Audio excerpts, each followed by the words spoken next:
വിക്രത്തെ തല്ലിച്ചതയ്ക്കുന്ന ശ്രീകാന്തിനെ നമുക്ക് ഇന്നത്തെ എപ്പിസോഡിൽ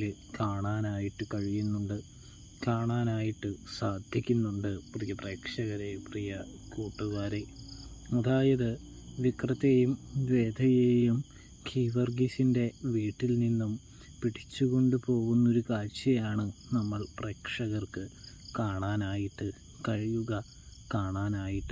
സാധിക്കുക.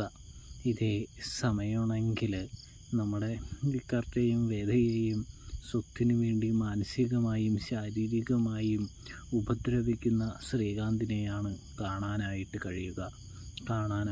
സാധിക്കുക.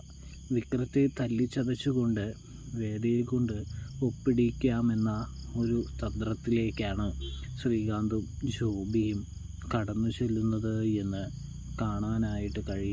കാണാനായിട്ട് സാധിക്കും. പ്രേക്ഷകരെ, പ്രിയ കൂട്ടുകാരെ, ഇതേ സമയമെങ്കിൽ നമ്മുടെ ജോബി അവരെ കൂടെ നിൽക്കുന്നുണ്ട്. വിക്രത്തെ തല്ലുന്നത് ജോബിയാണെന്ന് കാണാൻ സാധിക്കും. അങ്ങനെ വിക്രത്തെ നല്ല രീതിയിൽ തല്ലുന്നുണ്ടെങ്കിലും വേദയോട് വിക്രം ഒപ്പിടരുത് എന്ന് പറയുന്നത് കാണാൻ കഴിയും. നിനക്ക് ഇത്രയും ധൈര്യമോടാ, ഇത്രയും തല്ലിയിട്ടും നീ ഒപ്പിടരുതെന്ന് പറയുന്നോ? നീ ഒപ്പിട്ടില്ലെങ്കിൽ ഇവനെ ഞങ്ങൾ കൊന്നുകളയുമെന്ന് പറയുമ്പോൾ ഒടുവിൽ ഭയഭീതിയായി വേദ ഒപ്പിടുന്നൊരു കാഴ്ച കാണാം.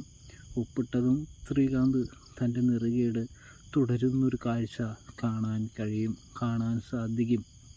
അപ്പോഴാണെങ്കിൽ വേദ ചോദിക്കുന്നുണ്ട്, നിങ്ങൾ പറഞ്ഞ വാക്കെന്താ പാലിക്കാത്തത്? നിങ്ങൾക്ക് വേണ്ടി ഞാൻ ഒപ്പിട്ട് തന്നില്ലേ, ഇനിയും എന്തിനാണ് എൻ്റെ വിക്രത്തെ തല്ലുന്നത് എന്ന് ചോദിക്കുന്നത് കാണാൻ സാധിക്കും പ്രേക്ഷകരെയും.